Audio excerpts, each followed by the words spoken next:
ये जो हमें इंसान दिया है, उन्होंने सबक पढ़ाने वाले काबिल नहीं कुछ कहो, ऐसा लग रहा है कि कोई गरीब मुझसे कुछ छुड़ा दे, फौरन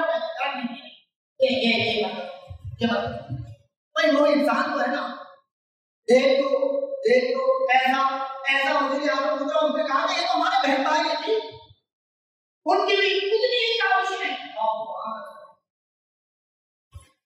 सुभान अल्लाह, ये कौन सी बात है? 1947 में पाकिस्तान आजाद हुआ, 53 में पहली मरतबा ये फितना उठा दिया था, 53 पहली 53 में चली, दूसरी 73 में चली। तो भाई इनका क्या कहना है? पाकिस्तान की तहरीक और तरक्की में जनाब का मुझे रिश्तेदारी करनी है तो तू कर। मेरे दोस्तों, इतनी साधारण और इतनी अच्छी नहीं होगी। ये अंतिम बात कह रहे हैं, कहने लगे कि जनाब अल्लाह सुब्हानहु व तआला ने शैतान को दलील दी, तो अल्लाह तबारक व तआला ने आगे से ये कहा, नहीं देखो भाई, नहीं मखलूक है ये, जब तुम बशर है इंसान की आखिर तकदीर, मैंने से आखिर तकदीर बनाया है। अल्लाह तबारक व तआला ने उसके इस बात पर कि मैं इससे बेहतर कोई दलील दी नहीं। तो आप क्या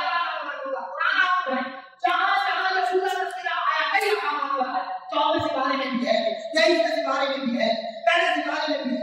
अल्लाह तबारक व तआला जैसे उसने ये कहा, अना खैरुम मिन्हु खलक़नी मिन नार व खलक़तहु मिन तीन काला फखरुज, और मखलूक तबाह हो जा, निकल जा मेरी आत्मा से, फखरुज मिनहा फइन्नका रजीम, तू मदूर हो गया, लानती हो गया, तेरी रहमत से दूर हो गया। तो पता ये चला कि जो अपने नबूवत पर दागा डाले, हुजूर अलैहिस्सलाम की बेअदबी और गुस्ताखी करे, उसे दलील नहीं दी जाती, बल्कि उसे कहा जाता है रब की दलील और सुन्नत पर अमल करते हुए दफा हो जा, निकल जा, हमारा तुझसे कोई ताल्लुक नहीं। नारे तकबीर, नारे रिसालत, नारे वासिया।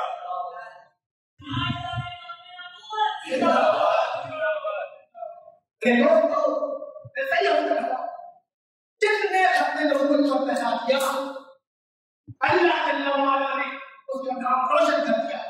तो मैं दोषी हो, आज खड़ा हुआ अपने नंबर पे जहाज खड़ा हुआ, बालू के आग रज़ियल्लाहु तआला अन्हु ने उनको पहले अपने हाथ में रोक लिया।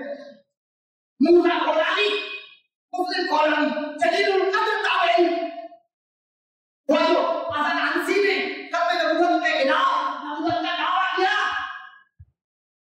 तो हजरत मुस्लिम कोलानी ने उनका नाम किया, कहा कि अगर तुम समझते हो कि मैं झूठा हूं तो तुम आग में जाते हो।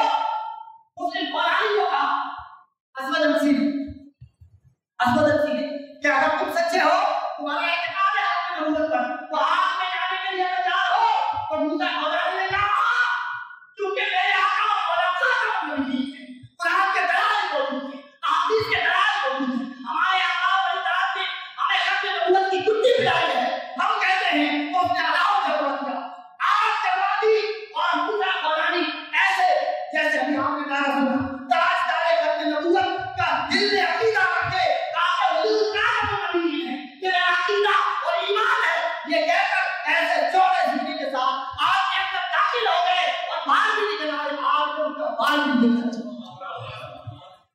जैसे अल्लाह तबारक व तआला ने उसी अंदाज में अपने ज़बान कुदरत से ये फरमाया, या नारुकुनी बरदम व सलामा, ऐ आग एक बार इब्राहिम अलैहिस्सलाम पर ठंडी हुई थी, उस वक्त इब्राहिम के दुश्मनों को दिखाना था। आज खातम नबीय्यीन के अंदर वो शान दिखानी है, मूसा कोलानी को भी नहीं जलाना। वो आग के अंदर कई वक्त रहे और बाहर निकल आए और आग को कुछ भी नहीं कहा। और नहीं मूसा कोलानी जलीलुल कद्र ताबई रहमतुल्लाह तआला है, जब ये आए तो सिद्दीक़ अकबर का दौर है, सिद्दीक़ अकबर का दौर है। आपने मस्जिद नबवी में नमाज अदा की और कहा कि मैं खलीफतुल मुस्लिमीन हज़रत अबू बकर सिद्दीक़ रज़ियल्लाहु तआला अन्हु से मिलना चाहता हूं। जब दावत कराया, फारूक आज़म रज़ियल्लाहु तआला अन्हु को है, कहा कि मैंने सुना कि वो शख्स आया है जिसने सुन्नत इब्राहिम को जिंदा किया, आग में गया और आग में उसने नहीं जलाया, मैं उस शेर को देखना चाहता हूं। तो हज़रत सिद्दीक़ अकबर रज़ियल्लाहु तआला अन्हु ने इशारा किया, कहा यह है मुस्लिम कौरानी। तो कहा के बस कबूल हो गई हाजिरी। कहा के है अफजलुल बशर बादल ब्याज तहकीक अबू बकर सिद्दीक रज़ी अल्लाह तआला अन्हु। अफजलुल बशर सिद्दीक अकबर जवान नबी को बाकी लगाना होगा। अगर मेरे बाद कोई नबी होता तो उमर होता, वलाकिन अना खातमुन नबिय्यीन ला नबिय्य बादी, लेकिन मैं आखिरी नबी हूं, मेरे बाद कोई नबी नहीं आएगा। उस शान का हामिद उमर। उन्होंने कहा कि आप दुआ करें अकबर ताकि हम आमीन कहें। अल्लाह ने बड़ा फरमाया मेरे ऊपर। तो उस वक्त सिद्दीक अकबर ने दूसरा मुस्लिम कौरानी का हाथ पकड़ा और बीच में बिठा दिया। दाएं तरफ को बैठ गए, बाएं तरफ फारूक आजम को बिठाया। कहा आज दुआ की बात अबू बकर की नहीं, दुआ की बात तेरी है कि तूने अपने गुरु पर पैरा देखा था। सिद्दीक अकबर ने मुझसे दुआ करवाया और फिर इतना अजीम अकीदा है।